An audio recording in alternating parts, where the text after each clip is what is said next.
你实际上等于是全天候的照顾你爸了，像个护工一样的。就365天24小时，将心比心，他瘫痪了，我也不可能说把他丢了不管了。对你不离不弃的，对吧？大家好，我是王秋库啊，今天来到了小杨家里啊，他也是和他父亲啊相依为命。小杨啊，你今年是多少岁数了？33了。侬上海本地人啊？对。那么你爸爸现在是什么情况呢？他是19年的时候7月份脑梗了，然后导致他右侧瘫痪，然后隔了1个月，到了19年8月份，他又脑梗一次，然后左侧又瘫痪了。之后的话，我带他康复了1年半，在医院里面，之后就回家一直待着了。后面到21年的时候1月份，他又是有一个心肌梗塞，当时就开了一个心脏介入手术，做了2个球囊。那么因为经济问题，可能后面也没有再去住院了。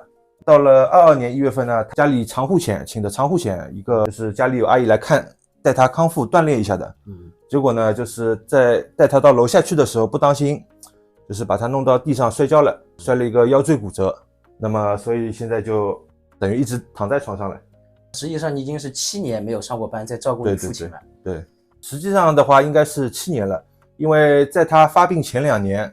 他买了 P2P， 然后买了一些烂尾商铺，然后还去跟人家去搞传销，去买保健品，那么因为被骗了很多钱，那么我那个时候也不太放心，所以说呢，我整天就跟在他旁边，那么怕他再被人家骗，那么到时候可能自己以后养老的钱也没有了。但是后面5年，因为他这个瘫痪了，自己可能也无法自理了，那么这个的话相对来说就比较累一点。那你妈妈呢？我是从小和我爸一起长大的，也没看到过。没看到过妈妈。对，就等于你跟你爸是相依为命的。是。你老爸是从小把你拉扯大的。对，所以说现在将心比心，他瘫痪了，我也不可能说把他丢了不管了。但是人家一般性嘛，因为你毕竟还年轻啊，对，不上班的话等于没收入啊。人家一般性嘛，或者请个护工什么来照顾他的。对，因为在我看来，因为可能我照顾他时间已经很长了，那么我感觉呢，护工照顾的可能还没有我自己好，因为护工对于我来说，可能人家毕竟是一份工作，但是我作为家属去照顾他，可能是带一种责任心去照顾的，那么肯定是能把他弄到最好，而且他可能认知方面也有点问题，所以说呢，就是不敢认生人，就是你陌生人来照顾他，他可能会害怕。那你爸爸现在是一个什么情况？稍微能表达一点，就是说我们现在在干嘛，他能懂的？他不一定懂，不一定懂。阿拉做啥晓得吧？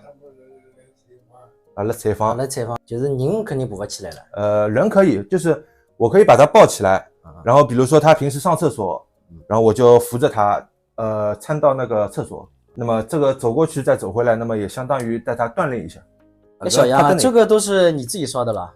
对，他生病以前我是烧不来饭的啊。那么之后呢，因为他这个生病以后，我怕他营养不够。那么外面叫的外卖呢，可能又比较老，我爸因为没有牙齿，所以说这个肉啊什么的，起码得炖个3-4小时以上。对。那么他可能才咬得动。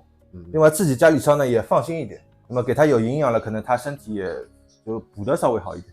你实际上等于是全天候的照顾你爸了，像个护工一样的。就365天24小时。那他洗澡什么也你帮他洗？对，就夏天给他洗，因为现在租的房子，擦身现在就。冬天的话就给他擦身体。因为冬天洗澡可能会感冒啊什么的。他这个大小便怎么办呢？大小便我自己带他去啊，搀他到厕所去。对，如果说再紧急一点，比如说他憋不住的话，我就地上抽一张尿垫，给他直接塞到屁股下面。那么这样塞好，我再一包，然后去丢掉。那么就是说你也没考虑过，就是说让你爸自己在家里面，你出去上班？这个没有考虑。没有考虑，不放心。对，不放心，因为我如果出去的话，他很容易摔倒，因为在他刚发病的时候，19年的时候，可能1个月要从床上摔到地上，可能要摔个10次。哎呦，这么厉害！比如说我下去拿个快递，买个早饭，或者说丢个垃圾，可能我就出去几分钟，但是他可能就摔到地上去了。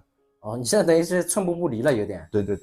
像你这样年轻人能做到这样子24小时陪护，他晚上睡觉呢，你跟他我睡我房间他睡他房间，但是我门不关的，我给他床旁边放了一个铃，就是人家西餐厅的一个铃那么如果说他晚上比如说有事情要叫我，比如说要吃东西要喝水那么按一下那个铃，然后我一听你就立马就跳起来。对，跳起来。哎呦，你这个自己估计这么多年来都没睡好吧？对，人家来帮侬忙晓得吧？哎，手把皮头力。手把彼得里，哎，听闲话啊，对，那也小人蛮开心的，对吧？哎，那儿子老孝顺侬啊，哎呦，也弄了，是吧？对你不离不弃的，是吧？嗯。